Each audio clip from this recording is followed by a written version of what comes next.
नमस्कार, मैं रचना शर्मा। चढ़ती कला टाइम टीवी देख रहे सभी दर्शकों का स्वागत करती हूं। आप देख रहे हैं टॉप 10 न्यूज।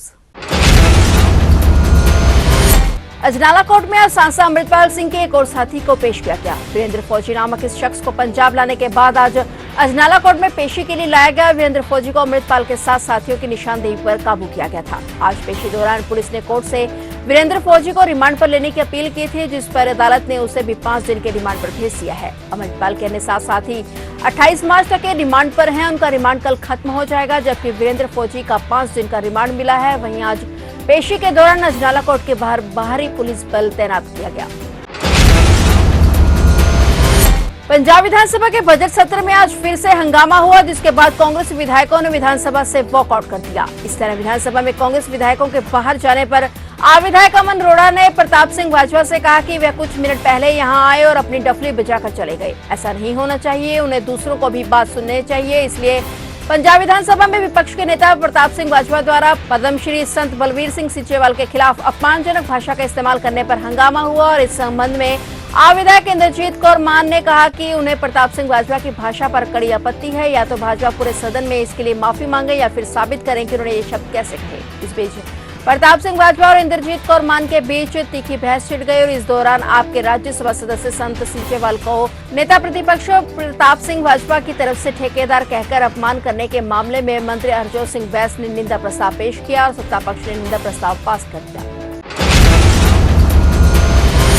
एक बार फिर तमिलनाडु के मछुआरे श्रीलंकाई नौसेना के शिकंजे में फंस गए हैं। खबर है कि श्रीलंकाई नौसेना ने बंगाल की खाड़ी में मछली पकड़ रहे एक नाव में सवार तमिलनाडु के 11 मछुआरों को पकड़ लिया है। उन्हें जांच के लिए कांगेस अथॉराइज्ड नौसेना शिविर ले जाया गया है। रामेश्वर मछुआरा संघ के मुताबिक आए दिन ऐसी घटनाएं हो रही हैं। सरकार को इस बारे में गंभीरता से सोचना होगा। ये कार्रवाई ऐसे वक्त में की गई है जब अगले महीने ही भारतीय प्रधानमंत्री नरेंद्र मोदी श्रीलंका के दौरे पर जाने वाले हैं और यह यात्रा ऐसे वक्त हो रही है जब भारत और श्रीलंका के बीच मछुआरों की गिरफ्तारी का मुद्दा गर्म है। इस कारण से दोनों देशों के बीच तनातनी चल रही है। तमिलनाडु के मुख्यमंत्री एम के स्टालिन कई बार विदेश मंत्री एस जयशंकर को पत्र लिखकर मुद्दे के स्थायी हल निकालने के लिए काम करने को कह चुके हैं। इस साल अब तक करीब 150 से अधिक भारतीय मछुआरों को गिरफ्तार किया जा चुका है।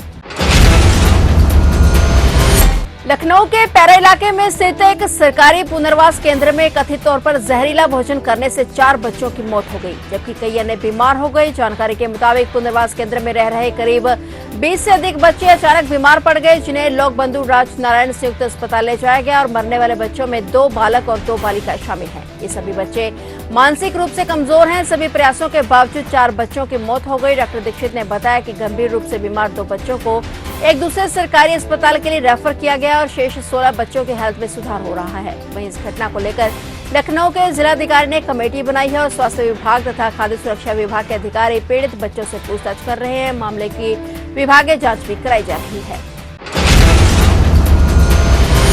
पंजाब शिक्षा विभाग में 1 अप्रैल को 2500 एडीटी टीचर शामिल होंगे। सीएम भगवंत मान उन्हें नियुक्ति पत्र देंगे। इससे 700 शिक्षक होशियारपुर विधानसभा हलके में तैनात होंगे। यह जानकारी पंजाब विधानसभा में शिक्षा मंत्री हरजोत सिंह बैंस की तरफ से दी गई। इस संबंधित सवाल विधायक इशाक चब्बेवाल की तरफ से पूछा गया था और शिक्षा मंत्री ने बताया कि चब्बेवाल हलके में पहले शिक्षकों की कमी थी। पिछले साल विधायक राजकुमार चब्बेवाल जब विधायक थे तो उन्होंने भी यह मुद्दा उठाया था। शिक्षा मंत्री ने कहा कि हालांकि 119 प्राइमरी स्कूलों में पद खाली हैं। वहीं धर्मप्रीत सिंह सोन ने कहा कि पंजाब पंचायती राज एक्ट की धारा 30 के तहत गांव की पंचायत अपने मौजूदा फंड के अधीन खुद विकास कार्य कर सकती है। डेराबस्सी विधानसभा हलके के 6 गांवों में लाइब्रेरियों की तैयारी की जा रही है। उन्होंने कहा कि ग्राम पंचायत अपने संसाधनों का उपयोग करके डिजिटल लाइब्रेरी भी बना सकती है।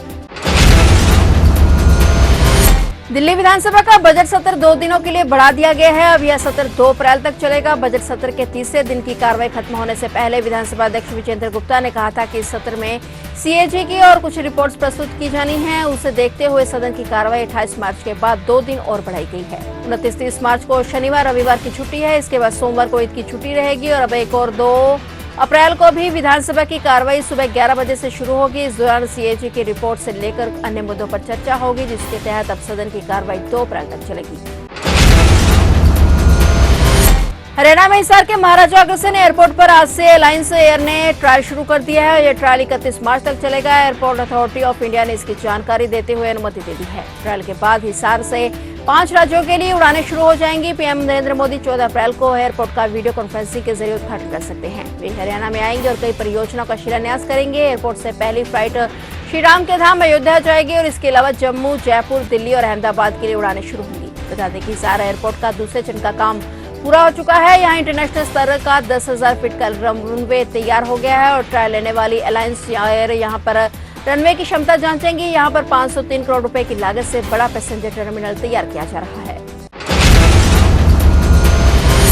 हरियाणा के कुरुक्षेत्र में नकली नोट गिरोह का बड़ा खुलासा हुआ है। पुलिस ने गुप्त सूचना के आधार पर शाहबाद की नाच मंडी से 3 लोगों को गिरफ्तार किया है, जिनमें इस गिरोह का सरगना संजीव उर्फ रिंकू, शंकी और राहुल शामिल है। संजीव पहले भी इस अपराध में 2016 में गिरफ्तार हुआ था और 5 साल की सजा काट चुका था, लेकिन जेल से छूटने के बाद उसने फिर से नकली नोट का धंधा शुरू कर दिया। इस बार आरोपियों ने नोट डबल करने के नाम पर लोगों को ठगने की चाल चली और वे लोगों को असली नोट के बदले डबल नकली नोट देने का झांसा देते थे। असली नोटों को चेकिंग के बहाने नकली बताकर खुद रख लेते थे और फरार हो जाते थे। चूंकि पीड़ितों के पास खुद नकली नोट रखने का डर था, इसलिए वे पुलिस में शिकायत करने से बचते थे। पुलिस ने जाल बिछाकर तीनों को रंगे हाथों पकड़ लिया है। उनके पास से नकली नोट बनाने की मशीन, प्रिंटर, कार और अन्य सामग्री बरामद की गई है। फिलहाल पुलिस ये जांच कर रही है कि इन लोगों ने अब तक कितने लोगों को ठगा है और कहां-कहां नकली नोट बेचे गए हैं।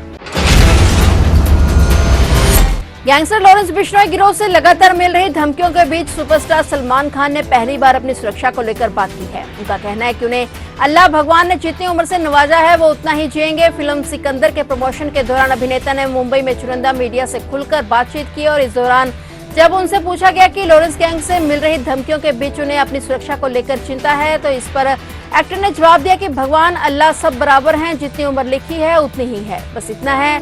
बता दें कि गैंगस्टर लॉरेंस बिश्नोई गिरोह से अभिनेता सलमान खान को लगातार धमकियां मिल रही हैं, जिस पर पहली बार अभिनेता ने खुलकर बात कही है। Comedian Kunal Kamra parody song विवाद मामले में बड़ा अपडेट है। पुलिस ने कामरा को दूसरा सम्मन भेजा है। पुलिस ने पूछताछ के लिए कामरा को 31 मार्च को खार थाने बुलाया है। इधर वित्त मंत्री निर्मला सीतारमण पर पैरोडी सॉन्ग बनाना कामरा को भारी पड़ गया है। वीडियो में मिस्टर इंडिया फिल्म के गाने पर पैरोडी की वजह से टी सीरीज ने कामरा को कॉपीराइट नोटिस भेजा है और बवाल और विवाद के बीच कामरा ने 25 और 26 मार्च को 2 पैरोडी सॉन्ग सोशल मीडिया पर पोस्ट किए थे। फिलहाल टॉप 10 न्यूज में इतना ही और नए समाचारों के साथ फिर से हाजिर होंगे। तब तक के लिए देखते रहिए चढ़ती कला टाइम टीवी।